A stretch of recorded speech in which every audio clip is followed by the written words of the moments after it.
ආයුබෝවන් කියලා පිළිගන්නවා ICT පැල් YouTube channel එකත් එක්ක එකතු වෙලා ඉන්න මගේ යාළුවෝ හැමෝම.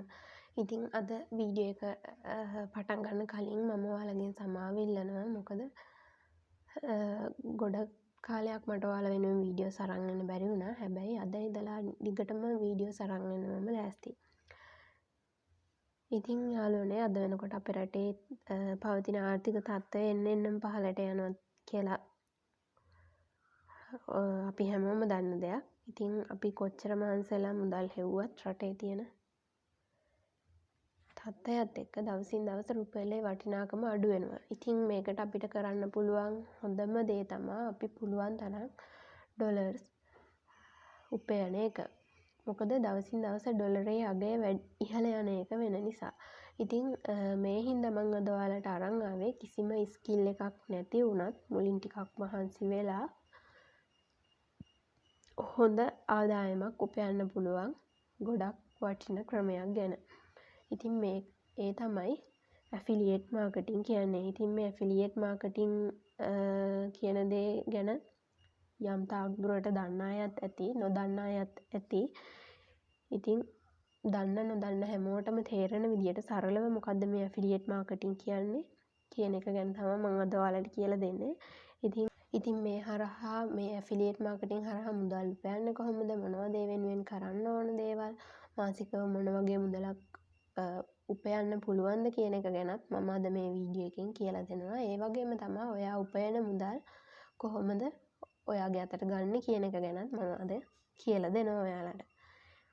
ඉතින් මේ හැමදේම දැනගන්න දිගටම වීඩියෝ එක ඉවර වෙනකම් ස්කිප් නොකර බලන්න කියලාත් මම මතක් කරනවා ඔයාලට.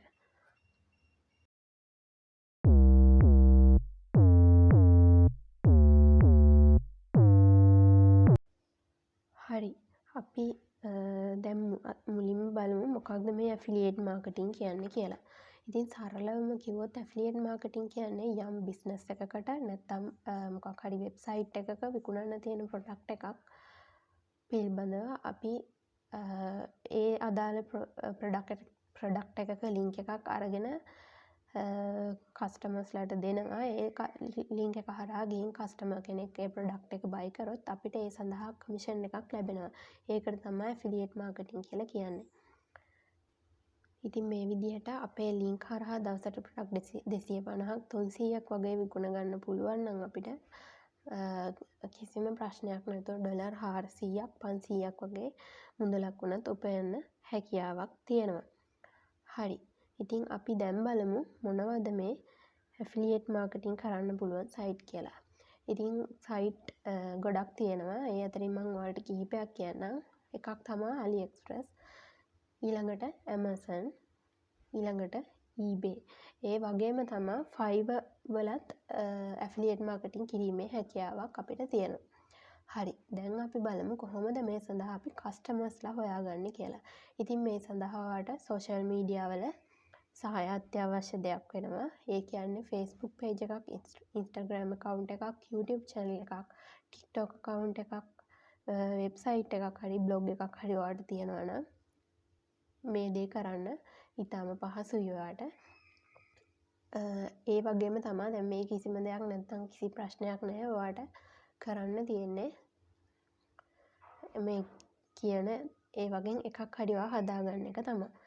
ඉතින් මේ දේවල් වල මේ සෝෂල් මීඩියා වල උදව් අපිට ගන්න පුළුවන් ඔයාගේ ෆෑන් බේස් එක ෆොරින් ෆෑන් බේස් එකක් නම් අපිට ඉක්මනින් දියුණු වෙන්න හැකියාවක් තියෙනවා. මොකද ලංකාවේ වගේ නෙවෙයි පිට රටවල මිනිස්සු ගොඩාක් දුරට බඩු ගන්නේ ඔන්ලයින් ඕඩර් කරලා. ඉතින් මේ හින්දා තමයි මම ඔයාලට කිව්වේ ෆොරින් ෆෑන් බේස් එකක් ඉන්නවා නම් ගොඩක් හොඳයි කියලා. ඉතින් මේ ඇෆිලියේට් මාකටිං කරන්න ඔයාලට කිසිම වියදමක් යන්නේ නැහැ. ඔයාලට තියෙන්නේ මේ අදාළ සයිට් වලට ගිහිල්ලා ඒ වගේ රෙජිස්ටර් වෙලා ලින්ක් අරගෙන ඒ ලින්ක් ප්‍රොමෝට් කරන එක තමයි කරන්න තියෙන්නේ. ඉතින් දවස ගානේ ඔයා මොකක් හිතනවා කරන්න Facebook account එකක් ඔයාලට තියෙන්නේ කියලා ඒකේ ෆොරින් ෆෑන් බේස් එකක් ඉන්නවා. ඉතින් ඔයාලට කරන්න තියෙන්නේ ඇෆිලියේට් මාකටිං කරන්න තෝරගන්න සයිට් එකෙන් ෆොටෝස් වීඩියෝස් ලින්ක් අරගෙන පෝස්ට් ෂෙයා කරලා මේ දේවල් ගැන කස්ටමර්ස්ලා දැනුවත් කරන එක. ඉතින් ඔයා සාමාන්‍යයෙන් හිතන්න ඇමරිකාවට ටාගට් කරනවා කියලා. එතකොට ඇමරිකාවේ කෙනෙක්ට කඩේකින් ගන්න බැරි ටිකක් දුර්ලභ දෙයක් වගේ ඔයාට හොයාගන්න පුළුවන් නම් ඒ දේ පිළිබඳව ඔයාට ඔයාගේ ෆෑන් බේස් එකට කියන්න පුළුවන් වුණොත් මං හිතනවා ඒක ගොඩක් හොඳ දෙයක් වෙයි කියලා. ඔයාට ඉක්මනින් සාර්ථක වෙන්න. මොකද එහෙම කඩේක එයාලට ගන්න නැති දෙයක් වගේ දෙයක් වුණොත් එයාලා අනිවාර්යෙන් ඒක ඕඩර් කරලා ගන්නවම තමයි. ඉතින් ඔයාගේ ලින්ක් එකක් හරහා කස්ටමර් කෙනෙක් එකපාරක් ගිහින් බඩු එකපාරක් ඔයාගේ ලින්ක් එකෙන් ගිහින් ඕඩර් කරා කියලා හිතන්නකෝ. එතකොට ඔයාට ඒ අදාළ ප්‍රොඩක්ට් එකට අදාළව දීලා තියෙන කමිෂන් එක ලැබෙනවා. ඒ වගේම තමයි එයා දෙවෙනි පාරත් ඒකෙන් ගිහින් ගත්ත කියනකො ඒත් ඔයාට ලැබෙනවා. තුන්වෙනි පාරේ එයා ගිහිල්ලා ඔයාගේ ලින්ක් එකෙන් යන්නේ නැතුව ගිහින් ඒ ප්‍රොඩක්ට් එක සර්ච් කරලා ගත්ත කියනකො ඒත් ඔයාට කමිෂන් එක ලැබෙනවා. ඔයා හරහා එයා මුලදී ආව කෙනෙක් නිසා. හරි, ඊළඟට තියෙන ප්‍රශ්නේ තමයි කොහොමද අපි හොයාගන්න මුදල් අපේ අතට ගන්න කියන එක. ඉතින් මේ ඇෆිලියේට් මාකටිං හරහා හරිම ලේසියෙන් ඔයාගේ ලංකාවේ තියෙන බැංකු ගිණුමකටම සල්ලි ගැනීමේ හැකියාවක් තියෙනවා. ඉතින් ඔයාට තියෙන්නේ AliExpress, Amazon, එතකොට eBay වගේ සයිට් එකක ඇෆිලියේට් account එකක් හදාගෙන අදාළ ලින්ක් ප්‍රොමෝට් කරන එක. Fiverr වලත් මේක කිරීමේ හැකියාවක් තියෙනවා. Fiverr වල gig වල ලින්ක් අරගෙන ෂෙයා කරලා